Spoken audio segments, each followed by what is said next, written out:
Hi there, here we are loading and packing our truck again. We do the packing by building transversal walls inside of the truck box. We do our best to use all vertical space. The lamps and pictures are brought in all boxed up in special boxes that are designed for them. We apply the tie downs in layers to prevent the load to shift. All big pieces of furniture are packed with moving pads and shrink wrap for protection. Small and delicate pieces of furniture are packed inside of wardrobe boxes. The packing job is like putting together a big 3D puzzle.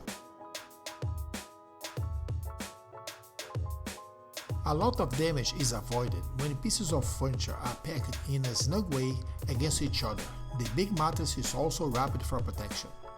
Couches, tall lamps, and armoires are brought in after being packed. We have been packing, loading, unpacking, unloading trucks for the past 19 years in Florida. If you enjoyed our video, please give us the thumbs up and subscribe for more videos. To avoid space waste, we put one wardrobe box with a big mirror in between the legs of the dining table. At the very end of the loading, we put our panel carts, hand carts, and dollies. Thanks for watching, and God bless America.